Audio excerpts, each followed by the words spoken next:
শুধু কবিতার জন্য এই জন্ম, শুধু কবিতার জন্য কিছু খেলা, শুধু কবিতার জন্য একা হিম সন্ধেবেলা ভুবন পেরিয়ে আসা, শুধু কবিতার জন্য অপলক মুখশ্রীর শান্তি এক ঝলক, শুধু কবিতার জন্য তুমি নারী, শুধু কবিতার জন্য এত রক্তপাত, মেঘে গাঙ্গেয় প্রপাত, শুধু কবিতার জন্য আরও দীর্ঘদিন বেঁচে থাকতে লোভ হয়, মানুষের মতো ক্ষোভময় বেঁচে থাকা।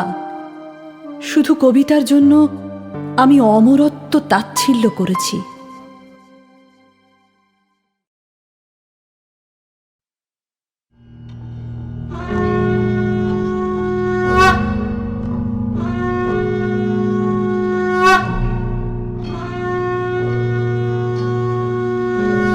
হে দিকচক্রবালে নিহিত জবা কুসুম শঙ্কাশ সূর্য, এখনো বিলম্ব আছে তোমার উদয়ের, এখনো নক্ষত্ররা তাদের দরিদ্র আলো সাজিয়ে দিচ্ছে কুণ্ঠিত ডালায়। কিন্তু আমার আর সময় নেই।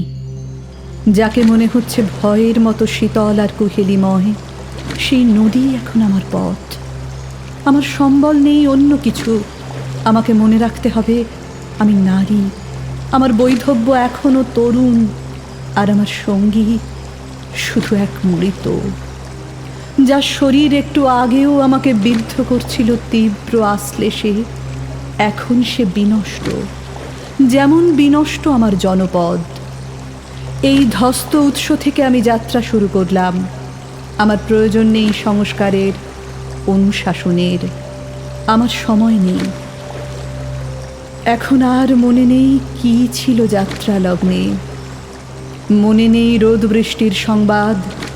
কেবল আচ্ছন্ন স্বপ্নে ফিরে আসে প্রিয় মানুষেরা। কতবার রাত্রি নামল, স্রোত হয়ে উঠল কুটিল, লোভী পুরুষেরা বাড়াতে চাইল নখ। কতবার সূর্য উঠল অর্জুন গাছের আড়াল থেকে, শূন্য দিগন্ত থেকে ধারালো ঠোঁটে সেনেরা ছিঁড়তে চাইল শবদেহ। আমার সখা, আমার ভূমি। আর এখন তোমাদের সামনে আমি, হে দেবতারা। আমি জানি তোমাদের দৃষ্টি হয়ে উঠছে বিহ্বল।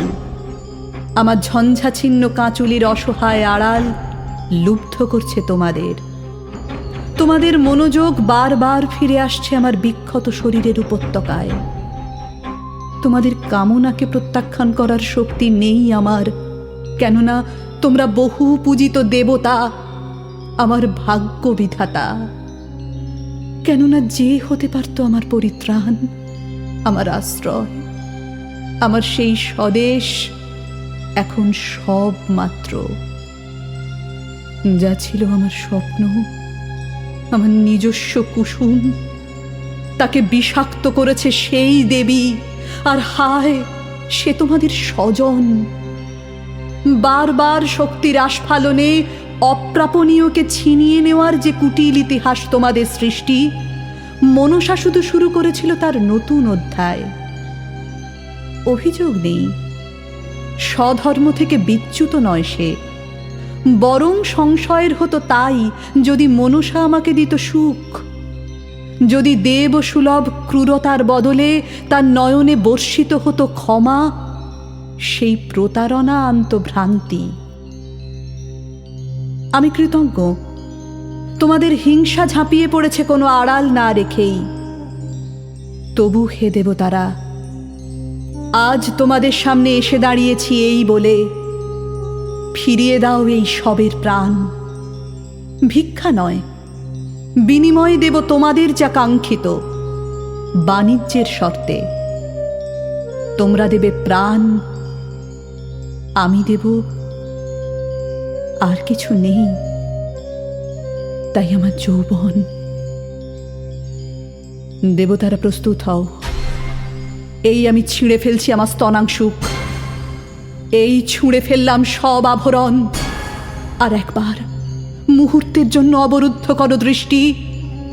আমি নগ্ন করলাম আমার শরীর, আর এই নামিয়ে রাখলাম মৃতদেহ।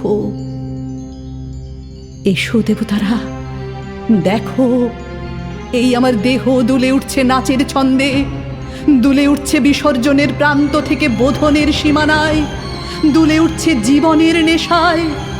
এসো দেবতারা, তোমাদের দৃষ্টি লেহন করুক আমার নগ্নতা, আমার নারীত্ব, আমার কামনীয় নেই কিছুই প্রাণ ছাড়া। ওঠো, জেগে ওঠো মৃত, আমার স্বভূমি, আমার নতুন জন্মের আশ্রয়। জাগো লক্ষিন্দর, জাগো। এসো, আমার হাত ধরো লক্ষিন্দর, আমার প্রিয়। তুমি ফিরে এলে মৃত্যুর অধিত্যকা থেকে ভালোবাসার প্রাঙ্গণে। শুধু যদি জানতে কোন মূল্যে তোমার ওষ্ঠে ফিরে এলো উষ্ণতা।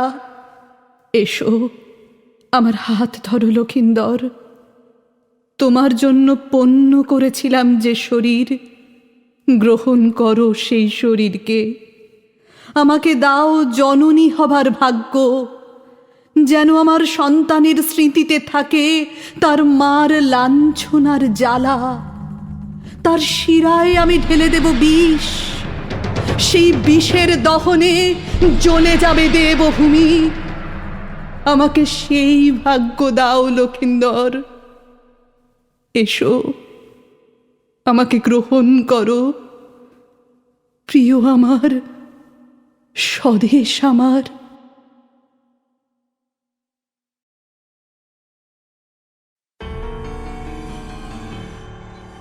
সেই কোন দেশে আমরা যাচ্ছিলাম, কোন দেশ ছেড়ে আমরা যাচ্ছিলাম।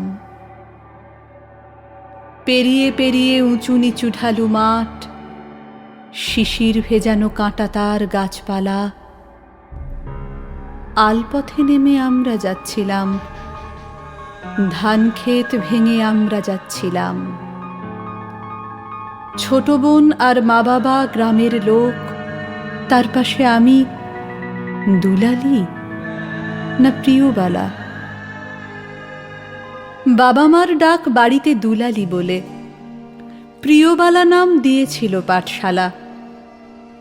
2-3 ক্লাসের লেখাপড়া সবে শুরু, গ্রামে কে বলল পালারে সবাই পালা।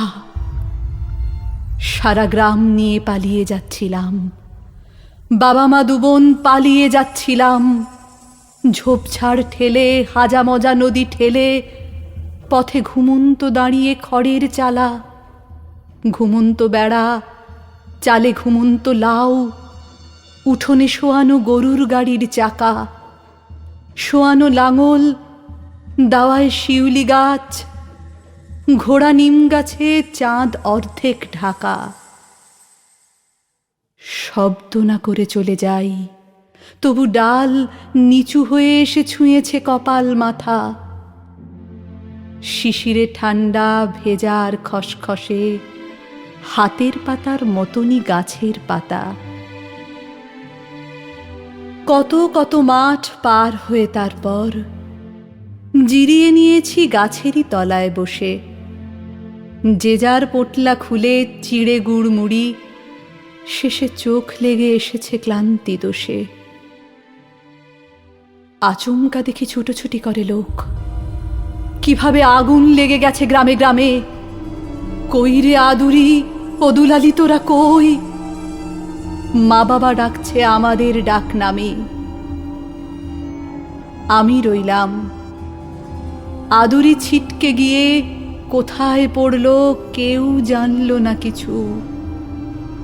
আমরা সবাই কাঁটাতার পেরোলাম, আমরা সবাই ঘাড় নিচু মাথা নিচু। খাতা পেরোলাম, ইমিগ্রেশন, সে দেশে ছেড়ে এলাম। একটা বয়স নিয়ে ছেড়ে দিল স্বামী, একটা বয়স ছেলে বড় করে শেষ। ছেলের নামেই আজ চেনা দিই আমি। আজ চারিদিকে ফ্ল্যাট বাড়ি, ফ্ল্যাট বাড়ি। আজ চারিদিকে বস্তি বস্তি লোক। লাইনের পাশে বাঁশ দরমার ঘর, ঘর থেকে আসে কাজ করা মেয়ে লোক। ঠিক শিখেছিলাম। এখন রাত দিনের, খাওয়া পরা পাই এখানে 5C-তে। ছেলে বিয়ে করে আলাদা হয়েছে, আমি এখানেই থাকি গ্রীষ্ম বর্ষা। বলো বলো ফ্ল্যাট বাড়ি, বলো পোড়া চাঁদ, বলো সব বোবা কালা, নন্দরমা কি দুলালি না প্রিয়বালা, নন্দরমা কি দুলালি না প্রিয়বালা।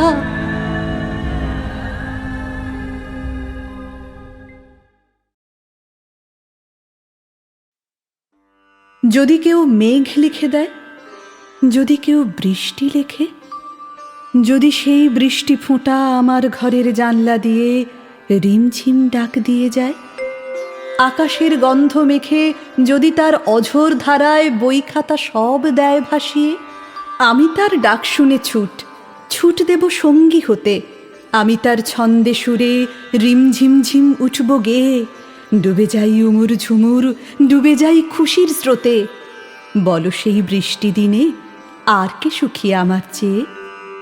যদি কেউ ফুল লিখে দেয়, প্রজাপতি পাখাও লেখে, যদি কেউ রামধনু রং ছড়িয়ে বাগান রঙিন করে, আমি সেই রঙের মেলায় ঝিলমিল দৃশ্য এঁকে চুপি চুপি হারিয়ে যাব অচিন দেশের রূপনগরে। যদি কেউ ভোর লিখে দেয়, যদি কেউ পাখিও লেখে, যদি সেই স্বর্ণালী ভোর একটা নতুন গল্প শোনায়, আমি সেই ভোরের বেলায় সব কাজ বন্ধ রেখে পাখা মেলে পাখির সাথে হারিয়ে যাব নীল নীলিমায়। যদি কেউ ঘুম লিখে দেয়, যদি কেউ রাত্রি লেখে, যদি সেই রাত্রিরে কেউ আমার চোখে স্বপ্ন আঁকে, তবে সেই ঘুম ঝমঝম স্বপ্নের ভিতর থেকে আমি আর ফিরব না ভাই, ফিরব না আর কারুর ডাকে।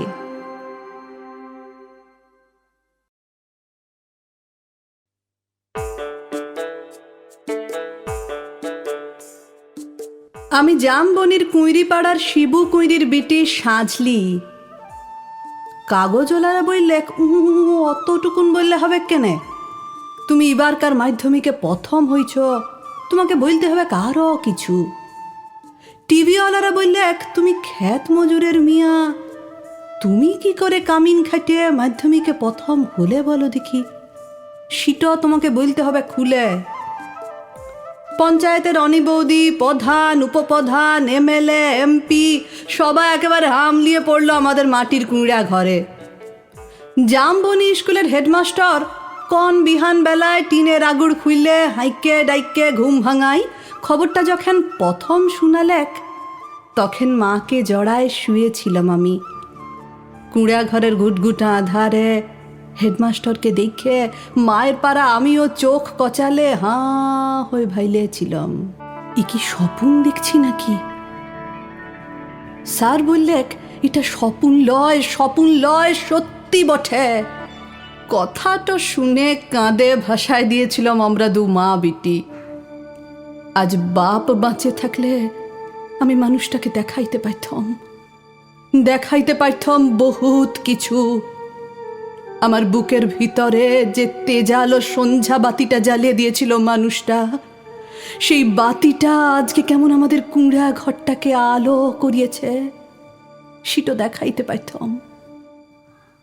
আপনারা বলছেন বটে, কথাটা কিন্তু শুনতে খুবই ভালো।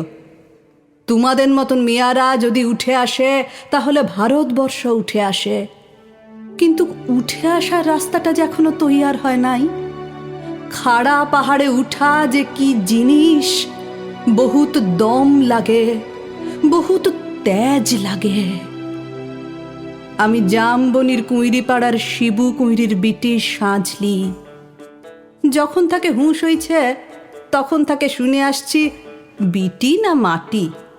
ঠাকুমা বলথক পরের ঘরে হিসাল ঠেলবেক, তার আবার লিখা পড়া। গাঁয়ের বাবুরা বলথক তুই কুঁইরিপাড়ার বিটি ছিলা, তোর কামিন খাটা ছাড়া গতি কি। বাপ বলথক দেখ সাঁঝলি, মন খারাপ করলি তো হারিয়ে গেলি।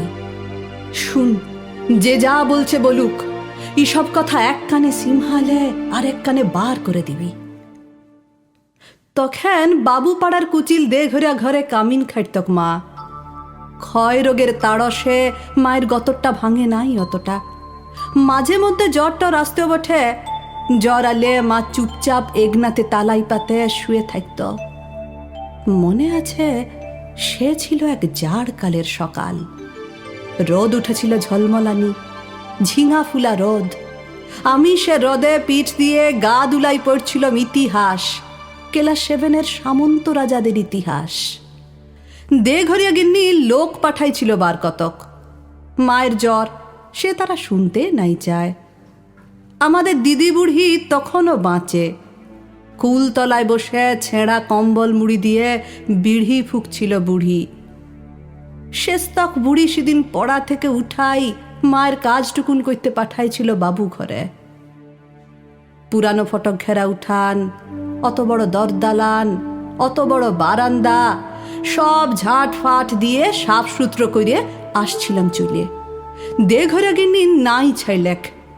এক গাদা এঁটা কাঠা জুঠা বাসন আমার সামনে আনিয়ে ধরে দিলেক। বললাম, আমি তোমাদের জুঠা বাসন ধুতে লাইটব? বাবু গিন্নি সে কি রাগ! কি বললি তুই? যত বড় মূল হয় তত বড় কথা। জানিস, তোর মা, তোর মায়ের মা, তার মায়ের মা সবাই আতকাল আমাদের জুঠা বাসন ধুয়ে গুজারে গেল, আর তুই বললি জুঠা বাসন ধুতে লাইটবি? বললাম, হ, আমি তোমাদের জুঠা বাসন ধুতে লাইটব, তোমরা লোক দেখে লাওগা, আমি চললাম। কথাটা বলে গটগট গটগট করে বাবু গিন্নির মুখের সামনে আমি বেড়াই চলে এলাম। তা বাদে সে নিয়ে কি কাণ্ড, কি ঝামেলা! বেলা ডুবলে মাহাতোদের ধান কাটে বাপ ঘরকে ফিরে আইলে 2 পাতা লেখাপড়া করা লাতনির ছোট মুখে বড় থুতির কথা 7 কাহন করে বলেছিল দিদি বুড়ি। মা কোনো রাগ কাঢ়ে নাই। আঘন মাসের সন্ধ্যাবেলায় এগনাতে আগুন জ্বালে গা হাত পা সেঁকছিল মা। এক মাথা ঝাঁকড়া চুল ঝাঁকানো বাপের পিটানো পাথরের মুখটা ঝলকে উঠেছিল আগুনের আঁচে। বাপের অমন চেহারা আমি কোনোদিন দেখি নাই।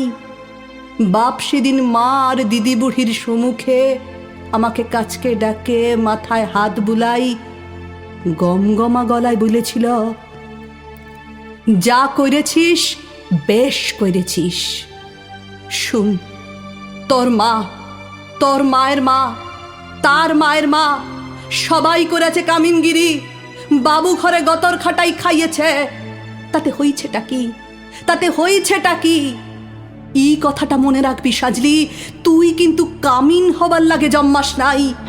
যত বড় লাট সাহেবই হোক কেনে, কারু কাছে মাথা নুয়াই নিজের তেজ বিকাবি নাই। এই তেজটুকুন লাগে লেখাপড়া শিখাচ্ছি তোকে, না হলে আমাদের মতো হাফাতা মানুষের ঘরে আর আছেটা কি?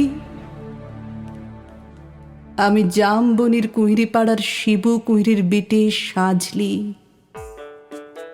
কবেকার সেই ক্লাস 7-এর কথা ভাবতে যায় কাগজওয়ালা টিভিওয়ালাদের সামনে এখন কি যে বলি। তাল পাতার রদ দিয়ে ঘেরা গবুল লতার এগনাতে লুকে এখন লোকাকার। তার মাঝে বাঁশি বাজাই, জিপ গাড়িতে চাইপে আগু পিছু পুলিশ নিয়ে মন্ত্রী আইলেক ছুটে। কোথায় সাজলি কুইরি, কোথায়? বলতে বলতে বন্দুকধারী পুলিশ নিয়ে সোজা আমাদের মাটির কুঁড়া ঘরে। হেডমাস্টার বললেক, প্রণাম কর সাজলি, প্রণাম কর। মন্ত্রী তখন পিঠ চাবড়ালেক। পিঠ চাবড়াই বললেক, তুমি কামিন খাটে মাধ্যমিকে প্রথম, তাই তোমাকে দেখতে আইলাম। সত্যি বড় গরিব অবস্থা বটে। তোমাদের মতন মিয়ারা যাতে উঠে আসে তার লাগেই তো আমাদের পার্টি, তার লাগেই তো আমাদের সরকার। এই লাও 10,000 টাকা চেকটা এখন লাও। শুনো, আমরা তোমাকে আরো ফুল দিব, সম্বর্ধনা দিব, আরো দেদার টাকা তুলে দিব। এই টিভির লোক, কাগজের লোক কারা আছেন, এদিকে আসেন। তক্ষুনি ছোট বড় কত রকমের সব ঝলকে উঠল ক্যামেরা, ঝলকে উঠল মন্ত্রীর মুখ। না না, মন্ত্রীলয়, মন্ত্রীলয়। তার বদলে আমি দেখলাম ঝলকে উঠল আমার বাপের মুখ, গনগনা আগুনের পাড়া, আগুন মানুষের মুখ। আমি তক্ষুনি বলে উঠলাম, না না, এই টাকা আমার নাই লাগবে। আপনারা যে আমাকে ফুল দিবেন, সম্বর্ধনা দিবেন, আরো দেদার টাকা তুলে দিবেন বলছেন, তাও আমার নাই লাগবে। মন্ত্রী তখন ঢোক গিললেক। গায়ের সেই দেঘরা গিন্নির বড় বেটা, সে এখন পার্টির বড় লেতা। সে ভিড় ঠেলে আসে বললেক, কেনে, কি হয়েছে রে সাঁঝলি? তুই তো আমাদের ঘরে কামিন ছিলি, বল তোর কি কি লাগবে, বল তোর কি কি লাগবে, খুলে বল খালি। বললাম, আমার পাড়া শয়ে শয়ে আরো অনেক সাঁঝলি আছে, আরো শিবু কুঁইরির বিটি আছে গাঁগিরামে। তারা যতদিন অন্ধকারে পড়ে থাকবে, তারা যতদিন লেখাপড়ার লাগে কাঁদে বুলবে, ততদিন কোনো বাবুর দয়া আমার নাই লাগবে। শুনছেন আপনারা?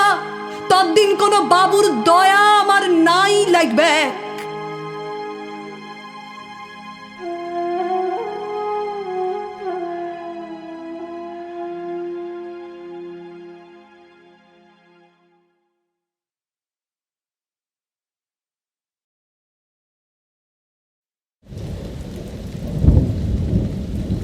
সেদিন আষাঢ় বেলা, কদিন ধরেই চলছিল জোর আকাশ মেঘের খেলা। কদিন ধরেই চলছিল জোর মা ও বাবার মাঝে কি জানি কি। আমি তখন এক্কেবারে একা, মন লাগে না লেখাপড়ার কাজে। দুপুরবেলায় আধো ঘুমে পাশ ফিরেছি যেই, মনে হলো মা ঘুমিয়ে আছে, বাবা ঘরে নেই। চুপি চুপি খাটের থেকে নেমে, মায়ের ঘুম ভাঙে না যাতে, আলতো পায়ে বাবার খোঁজে আমি গেলাম ছুটে ছাতে। উঁকি মেরে দেখি গোমড়া মুখ আমার বাবা, একই দুহাত তুলে গাইছে বাবা গান। পাগলা হাওয়ার বাদল দিনে মুখটা বাবার আর ছিল না ম্লান। বৃষ্টি তখন পড়ছে রিনি রিনি, হাওয়ায় তখন সোঁদা মাটির ঘ্রাণ। হঠাৎ আমায় দেখে অনেক দিনের পরে কোলেই নিল তুলে। হাওয়া যেন উঠল হেসে জোরে, মায়ের বকা ভুলে দুজনাতে ভিজেই লুটোপুটি। বৃষ্টি তখন পড়ছে ঝড়ো ঝড়ো, বাবা তখন আমার মতো ছোট, বাবা যেন আর ছিল না বড়। মাগো তুমি থাকতে যদি সাথে, দারুণ মজা হতো। পাগলা হাওয়ার মতো সবাই মিলে বাদল দিনের গান গাইলে তুমি ভুলেই যেতে ছোট্ট অভিমান। তোমরা দুজন আর থেকো না চুপ, বৃষ্টিকে মা একটু ভালোবাসো। দেখবে তখন বাবার আসল রূপ, দেখবে বারে বারে বাবার সাথে গাইলে তুমি আমি, বৃষ্টি কেমন পড়বে অঝোর ধারে।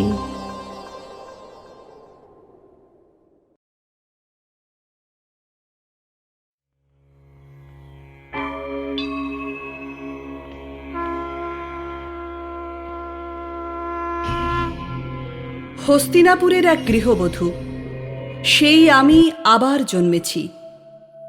ভারতবর্ষের দিকে যে মেয়েটি এই প্রশ্ন ছুঁড়ে দিয়েছিল, স্ত্রীকে পণ রাখবার অধিকার কে দিল স্বামীকে, তার মতো প্রতিবাদী 1000 বছর ধরে কখনো দেখেছ?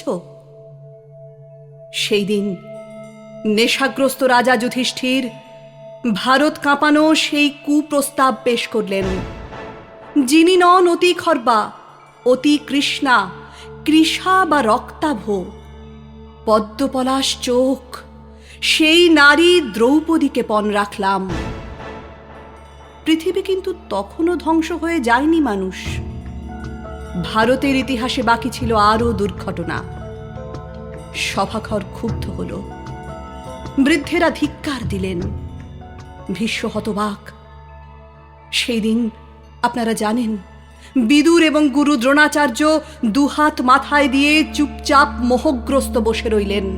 খুশি গোপন না করে ধৃতরাষ্ট্র বললেন, কে কে জিতল, কে? পিন পতনের শব্দ শোনা যায়। সভাঘর এমন নীরব। দুই পক্ষ উদ্গ্রীব। শকুনির পাশা বলে উঠল, জিতেছি। উল্লাসে পাগল কর্ণ হেসে উঠলেন। আর দুর্যোধন বললেন, প্রাতিকামী, দাসী দ্রৌপদীকে নিয়ে এসো সভাঘরে। আমার প্রথম স্বামী অধমুখ, দ্বিতীয়ের অবরুদ্ধ ক্রোধ শান্ত করেন তৃতীয়। ফাল্গুন, তুমিও এত ক্লীব ছিলে? হায়! আমি প্রশ্ন পাঠালাম, প্রাতিকামী, জেনে এসো প্রাজ্ঞদের থেকে, নিজেকে না দ্রৌপদীকে ধর্মরাজ কোন বাজি আগে হেরেছেন? উত্তর এলো না কোনো। পরিবর্তে ধর্মরাজ বলে পাঠালেন, রজস্বলা একবস্ত্রা, কাঁদতে কাঁদতে তুমি শ্বশুরের সামনে দাঁড়াও। দুঃশাসন এসে টেনে ধরলেন চুল, সেই মেঘবর্ণ চুল যেখানে ফাল্গুন তুমি মুখ গুঁজে শুয়েছিলেন নরমনীষীতে। কন্দর্প নিন্দিত কান্তি ভীমসেন এই চুলে খেলা করতেন। এই চুলের সুগন্ধে স্নায়ু শান্ত রাখতেন রাজা যুধিষ্ঠির। মাতৃহারা সহদেব এবং নকুল এই চুলের রহস্যে ভুলে থাকতেন শোক। স্বয়ং জননী কুন্তি এই চুলে খোঁপা বানাতেন। দুঃশাসন সেই চুল টানতে টানতে এনে প্রকাশ্য সভায় দাঁড় করালেন এক অসূর্যম্পস্যা মহিষীকে। তোমরা পুরুষজন, বাঁ হাতে নারীকে ঠেলে অন্দরে পাঠাও, ডান হাতে তোমরাই গা থেকে কাপড় টেনে খুলে নাও উন্মুক্ত বাজারে। তোমরা বিধান দাও, তোমরাই বোবা হয়ে থাকো। পুরুষে পুরুষে যুদ্ধ, প্রতিশোধ রমণীর শ্লীলতাহানিতে। স্খলিত বসনে সভা ঢেকে গেল। দ্রৌপদীর শাড়ি খুলল না। তন্তুর কৌশলে প্রমত্ত কৌরব ঘরে আমি লজ্জা রাখলাম। ওরে দুঃশাসন, শোন, শতদেবতাও এসে তোকে বাঁচাবে না। মহাযুদ্ধে পাণ্ডবেরা প্রতিশোধ নেবে এই দারুণ লজ্জার।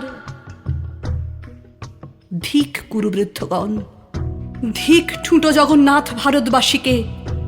আপনারা চুপচাপ বসে দেখলেন এই অধর্মের জয়। শাড়ি, শাড়ি আর শাড়ি, রেশমের 7 রঙে ঢেকে গেল কৌরবের সভা। তবু গিঁট খুলল না। লজ্জা বস্ত্রটুকু তবু থেকে গেল দুঃস্বপ্ন শরীরে। শরীর দুঃস্বপ্ন কেন? লেলিহান এ শরীর ছুঁতে চেয়ে পুড়ে গেছে নগর বন্দর।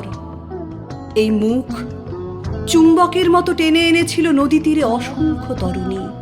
আমার মতোই এক অভিশপ্ত রূপসী, না আমি স্বয়ং? কে যেন আমার মুখ দেখে বলেছিল, থেমে থাকা ইতিহাস। তোমার সৌন্দর্য দেখে অন্য সব নারীদের বানরই লাগছে। কে বলেছে? বলেছিল জয়দ্রথ বনবাসে তাড়া করে এসে। হে পুরুষ, রূপ দেখলেই কেন হাতের মুঠোয় চাও জ্যান্ত মানবীকে? না পেলে তারই শাড়ি টেনে ধরে অশ্লীল হাসিতে তার মুখ কালো করে দিতে চাও? বলো দ্রৌপদীর বহুপতি বেশ্যা, অতএব আমি যদি বেশ্যা হই, তুমিও পুরুষ বেশ্যা কর্ণ মহামতি। তোমারও শয্যায় আসে বহু পত্নী বিবিধ স্ত্রীলোক। তুমি যে নিয়মে চলো সে নিয়মে অধিকার আমারও থাকুক। তোমরা যে গ্রন্থ লেখো সেই গ্রন্থ আমরাও উল্টে দিতে পারি। শোনো কর্ণ, শোনো সভাজন, তোমাদের ছাইপাঁশ বিধিনিষেধের দিকে একটি বঙ্কিম প্রশ্ন। আমি যখন প্রশ্ন করি তোমরা ভয় পাও। ভীষ্ম পিতামহ আমার, তুমি মুখ লুকাও। ধৃতরাষ্ট্র বলুন আমি কলঙ্কের যোগ্য কিনা আজ। শৃগাল গাধা উঠল ডেকে, অশুভ সব শব্দ মহারাজ। দুর্যোধন উরু দেখান, উরুর নিচে শানিত অপমান। হতচেতন যুধিষ্ঠির বোঝেন না তো কিছুই, মহাপ্রাণ। ঝড়ের মতো ফুঁসে ওঠেন একাই ভীমসেন, অর্জুনের আঙুল তাকে শান্ত রাখছেন। এত সকল কাণ্ড শেষে ধৃতরাষ্ট্র আসরে নামলেন। বলেন তিনি, কৃষ্ণা, তুমি কি বর চাও বলো। তারপর আমি দুটি মাত্র বর চাইলাম। প্রথম, হে পিতা, যদি প্রসন্ন থাকেন তো এই বর দিন যে সর্বধর্মচারী যুধিষ্ঠির যেন দাসত্ব থেকে মুক্ত হন। দ্বিতীয় বরে দাসত্ব মুক্ত হোক বীরশ্রেষ্ঠ ভীমসেন, অর্জুন, নকুল ও সহদেব। বর চেয়েছিলাম কর জোড়ে, দাঁতে দাঁত চেপে। যুধিষ্ঠিরের ধর্ম আর অর্জুনের গান্ডীবের প্রতি আমার সমস্ত সন্দেহ অপ্রকাশিত রেখে। বিশ্ববন্দিত স্বামীদের প্রতি আমার ক্রোধ ও সন্দেহ তো প্রকাশ করা যাবে না, সভাজনের কাছে তারা হাস্যাস্পদ হবেন। ধৃতরাষ্ট্র আমাকে তৃতীয় বর নিতে অনুরোধ করলেন। আমি নিলাম না, কারণ হে সভাজন, লোভে ধর্ম নাশ হয়। বৈশ্য 1 বর, ক্ষত্রিয়ানি 2 বর, রাজা 3 বর এবং ব্রাহ্মণ 100 বর নিতে পারেন। আপনাদের মহাগ্রন্থে এই বিধান আছে। যে রাজ্যপাঠ যুধিষ্ঠির নিজ দোষে হারিয়েছেন, আমি তৃতীয় বর চেয়ে সেই রাজ্য ফেরত চাইব না। রাজ্য উদ্ধার করবেন আমার পৌরুষগর্বী স্বামীরা, কারণ আপনাদের মহাগ্রন্থে রাজত্ব বিস্তারী পৌরুষের শর্ত। আমার এই আশ্চর্য সিদ্ধান্তে সভা হতবাক হল। শুধু কর্ণ বললেন, দ্রৌপদী দুঃখ সাগরে ডুবে থাকা পাণ্ডবদের নৌকোর মতো পার করলেন। ইতিপূর্বে আর কোনো নারী এরকম কাজ করেছেন বলে শুনিনি। আমার স্বামীরা মাথা নিচু করে বসে থাকলেন। এছাড়া আর কি বা আমি করতে পারতাম। অনেক পরে আমার ক্রোধ বিস্ফারিত হল, যেদিন বনবাসের ঘরে কৃষ্ণ এসে দাঁড়ালেন। কৃষ্ণ, তুমি এসেছ? যদি শোনো আমার কথা। আমার কোনো যুধিষ্ঠির ভীমার্জুন নেই, আমার কোনো পুরুষ নেই, দ্বৈত নেই, বন্ধু নেই, পিতা বা ভ্রাতা নেই, আমার কোনো সমাজ নেই, পায়ের মাটি নেই। মধুসূদন, তুমিও নেই, তুমিও ছিলে না সেই দিন। আমাকে যারা শোণিতময় দেখেও হেসেছিল, আমাকে যারা কলুষ হাতে স্পর্শ করেছিল, এখনো তারা পৃথিবী জুড়ে দাপটে বেঁচে আছে এবং আমার স্বামীরা আজ সন্ধি চাইছেন। ধিক আমার বেঁচে থাকার দুঃখ ইতিহাসে।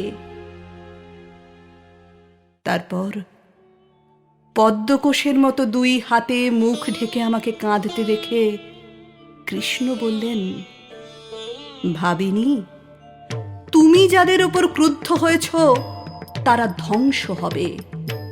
অর্জুনের স্বরে আচ্ছন্ন হয়ে মাটিতে শোবে। তুমি রাজমহিষী হবে। যদি আকাশ পতিত হয়, হিমালয় শীর্ণ হয়, পৃথিবী খণ্ড খণ্ড হয়, সমুদ্র শুষ্ক হয়, তথাপি আমার বাক্য ব্যর্থ হবে না। আমার অপমানের ক্ষতে সেই প্রথম মলম পড়েছিল। আমার মরুভূমির বালি সেই প্রথম অশ্রু শিখেছিল। কৃষ্ণ, তুমি আমার মনে সেই প্রথম বন্ধু হয়েছিলে। সেই প্রথম ভারতভূমি তোমার পায়ে প্রণাম করেছিল।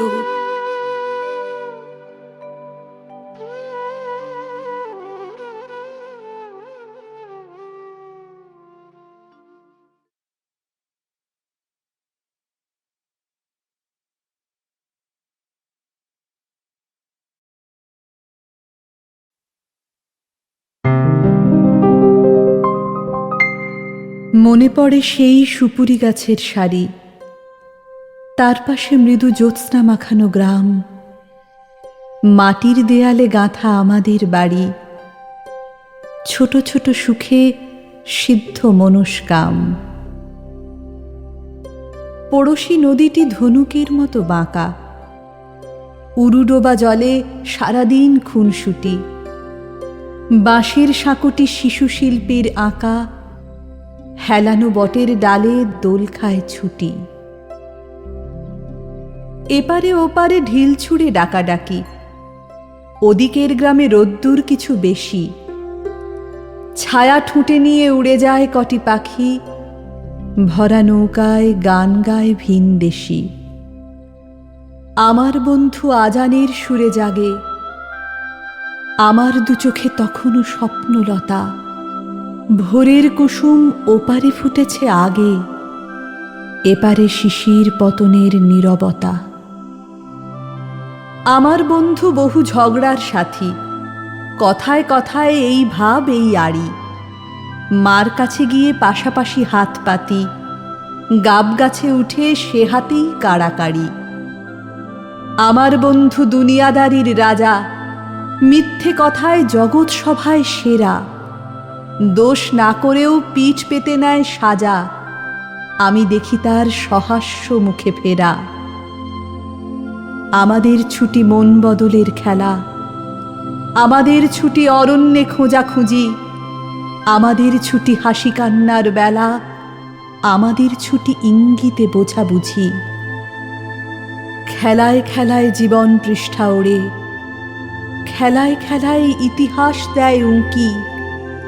এদিকে ওদিকে পৃথিবীর পিঠ পড়ে, কত না মানুষ ভুরু কুঁচকিয়ে সুখী। বন্ধু হারালে দুনিয়াটা খাঁ খাঁ করে, ভেঙে যায় গ্রাম, নদীও শুকনো ধুধু। খেলার বয়স পেরোলেও একা ঘরে, বারবার দেখি বন্ধুরি মুখ শুধু। সাঁকোটির কথা মনে আছে আনোয়ার? এত কিছু গেল, সাঁকোটি এখনো আছে। এপার ওপার স্মৃতিময় একাকার, সাঁকোটা দুলছে এই আমি তোর কাছে। সাঁকোটা দুলছে এই আমি তোর কাছে।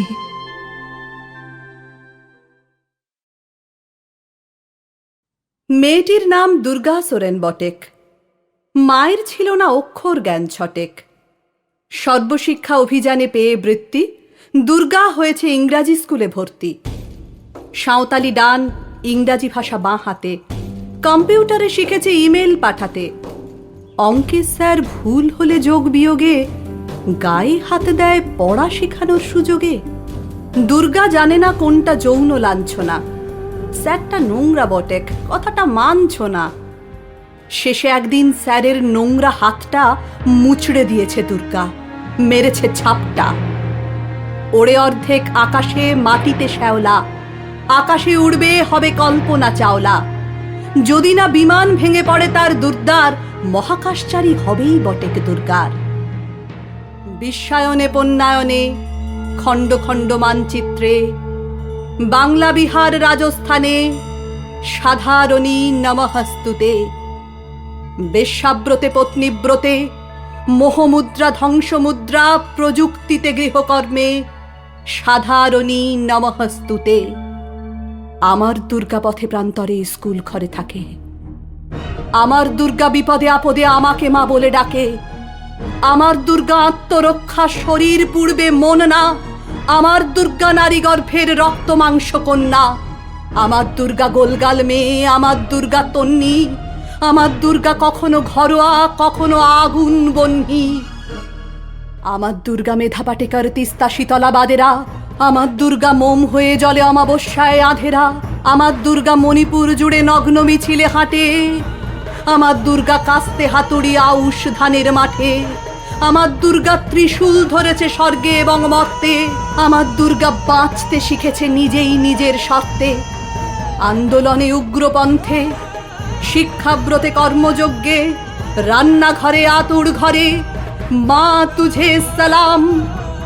অগ্নিপথে, যুদ্ধ জয়ে, লিঙ্গ সাম্যে, শ্রেণী সাম্যে, দাঙ্গা ক্ষেত্রে, কুরুক্ষেত্রে, মা তুঝে সালাম, মা তুঝে সালাম, মা তুঝে সালাম।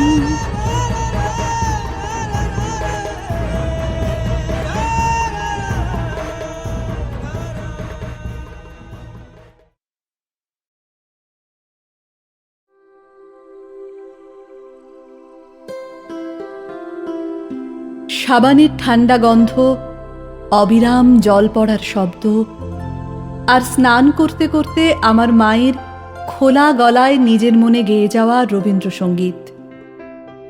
আমার কাছে রবীন্দ্রনাথ মানে এই সব। আমার কাছে রবীন্দ্রনাথ মানে 25শে বৈশাখের আনন্দ উৎসব নয়, 22শে শ্রাবণের ব্যথা নয়, জোড়াসাঁকোর ঠাকুরবাড়ি কিংবা বোলপুরের বিশ্বভারতী আমি কোথাও তাকে তেমন করে পাই না যেমন পাই আমার মায়ের খোলা গলার গানে। তবে তাও যেমন তেমন কিংবা যখন তখন নয়। সন্ধ্যের অন্ধকার ঘনিয়ে আসা শেষ বিকেলে মা যখন অফিস থেকে ফিরে স্নানঘরে শুদ্ধ হতে যায়, তখন। আমার মা কখনো গান শেখেনি। কেন শেখেনি? এমন গলা। মা বলেন, রবি ঠাকুরের গান তো তানের নয়, প্রাণের, তাই। আসলে তার মুখেই এমন কথা মানায়, কারণ বাড়ির পরিবেশ থেকে পাওয়া শিক্ষাই মাকে তৈরি করে দিয়েছিল। আর শেখার দরকার কি, এ কথা বলেন আমার বাবা। মা যখন কলঘরে তার প্রাণের গান গাইতে থাকে, তখন জলের ঝিরঝিরে শব্দগুলো সহস্র বীণা হয়ে কথাগুলোকে সুরের সঙ্গে একাকার করে দিয়ে আমার শরীরে ঢুকে যায়। আমি বেশ বুঝতে পারি এখন আমি আর কিছুই করতে পারবো না, শুধুই শুনে যাওয়া ছাড়া। তাই মা স্নানঘরে দরজা বন্ধ করলেই আমি বাইরে কান পাতি। আমি কিন্তু সব শব্দের অর্থ বুঝি না। সেদিন মা গাইছিল, যা হারিয়ে যায় তা আগলে বসে রইব কত, আর পারিনে রাত জাগতে, হে নাথ ভাবতে অনিবার। অনিবার শব্দের অর্থে এসে আমি হোঁচট খেয়েছিলাম। আর মাও বোধহয় সব কথাগুলো জানা না থাকায় ঘুরে ফিরে ওই দুটো লাইনই গাইছিল। ফলে অর্থ বুঝতে না পারার যন্ত্রণায় আমি ছটফট করছিলাম। মাকে জিজ্ঞাসা করতেই মা বলল, এবার তোমার ক্লাস 6 হলো, সব কথার অর্থ জানতে চাইবে না, নিজে আবিষ্কার করার চেষ্টা করো, ভাবো, আরও ভাবো। আমি ভাবতে থাকি, ভাবতেই থাকি, কুল কিনারা পাই না। মা বলে, তুমি সত্যিই ভাবছো, একটুও না থেমে? আমি বলি, সত্যিই ভাবছি, নন স্টপ। মা বলল, নন স্টপ ভাবতে পারছ, আর ভাবতে অনিবার এত কঠিন হলো বোঝার পক্ষে? আমার মায়ের একটা প্রিয় গান, কাঁদালে তুমি মোরে ভালোবাসারই ঘায়ে। দু একদিন পরে পরেই মার মুখে এই গানটা শুনতে শুনতে এই গানটা আমার এমন আপনার হয়ে গেছে, এর যে আলাদা কোনো মানে থাকতে পারে তাই আমার মাথায় আসেনি কখনো, মার কাছে জানতেও চাইনি। কিন্তু সেদিন হঠাৎ, যেদিন বিকেল হতে না হতেই অন্ধকার ঘনিয়ে এলো, আমাদের একরত্তি বাগানের কচি কচি গাছগুলো ভেজা ভেজা বাতাসে উথাল পাথাল হতে থাকলো, আমার হঠাৎই মনে এলো, নিবিড় বেদনাতে পুলক লাগে গায়ে, এই কলিটি। হঠাৎ মনে হলো, প্রচণ্ড ঝোড়ো বাতাসে গাছগুলো তো এখনই ছিঁড়ে ছুটে যাবে, তবু যেন ওরা দারুণ আনন্দে আছে। সেই প্রথম বুঝলাম, কান্নার সঙ্গে ভালোবাসার একটা নিকট সম্পর্ক আছে, গভীর দুঃখের সঙ্গে আনন্দের। গাছেদের ভালো লাগা, চারপাশের প্রাকৃতিক উল্লাস, আর আমার বুঝতে পারার ভালো লাগায় আমি কতক্ষণ বুঁদ হয়ে জানলার ধারে দাঁড়িয়েছিলাম জানি না। হঠাৎ চমক ফিরল যখন প্রথম বুঝতে পারলাম আমার ভীষণ কষ্ট হচ্ছে, ভীষণ ভীষণ। কি একটা ব্যথা আমার গলার কাছটা চেপে ধরেছে। এরই মধ্যে ঝমাঝম বৃষ্টি শুরু হয়ে গেল। আমার কষ্ট, আমার ভালো লাগা সব কিছুকে ছাপিয়ে বৃষ্টির ধারা আমার সারা শরীর ঝাপটায় ভিজিয়ে দিল। জলের ছাট থেকে ঘরদোর বাঁচাতে কখন যে মা জানলা বন্ধ করতে শুরু করেছে টের পাইনি। টের পেতেই জানতে চাইলাম, অভিসার মানে কি মা? মা বলল, অভিসার আবার কোথায় পেলে? কেন, তোমার গানে? আমার গানে অভিসার? ও, তোমারও অভিসারে যাব অগম পারে? হ্যাঁ, ওখান থেকেই। অভিসার মানে যাওয়া, কিন্তু যাওয়া ততটা নয় যতটা যেতে চাওয়া। বলেই মা তার ঘর গেরস্থলি গুছোতে কোথায় যে উধাও হলো। গমন মানে যদি যাওয়া হয়, তাহলে অগম মানে যেখানে যাওয়া যায় না। অগম শব্দটার মানে বুঝতেই অভিসারের যেতে চাওয়া আর যেতে পারা আমার কাছে পরিষ্কার হয়ে গেল। বুঝলাম কেন পরাণে বাজে বাঁশি আর কেনই বা নয়নে বহে ধারা। বুঝলাম দুঃখের মাধুরী মানে ভালো লাগা দুঃখ। আরও বুঝলাম সব কেড়ে নিয়েও কেউ কিছুতেই ছাড়ে না। আবার যার কেড়ে নেওয়া হলো তার মনও সরে না যেতে। দরজার ছিটকিনি খুলে বাগানে নামতেই গাছেদের মতোই অবস্থা হলো আমার। সকলই নিবে কেড়ে, দিবে না তবু ছেড়ে, মন সরে না যেতে, ফেলিলে কি দায়ে। ভিজতে ভিজতেই বুঝতে পারলাম এ কথার আসল মানেটুকু। ঝড়ো ঝড়ো বৃষ্টির অবিরাম ধারায় ভিজতে ভিজতে আমি মার মতোই খোলা গলায় গাইতে লাগলাম, কাঁদালে তুমি মোরে ভালোবাসারি ঘায়ে, কাঁদালে তুমি মোরে নিবিড় বেদনাতে, পুলক লাগে গায়ে, কাঁদালে তুমি মোরে। তোমারও অভিসারে যাব অগম পারে, চলিতে পথে পথে বাজুক ব্যথা পায়ে, কাঁদালে তুমি মোরে ভালোবাসারি ঘায়ে, কাঁদালে তুমি মোরে। পরাণে বাজে বাঁশি, নয়নে বহে ধারা, দুঃখের মাধুরীতে করিল দিশাহারা। সকলি নিবে কেড়ে, দিবে না তবু ছেড়ে, মন সরে না যেতে, ফেলিলে কি দায়ে, কাঁদালে তুমি মোরে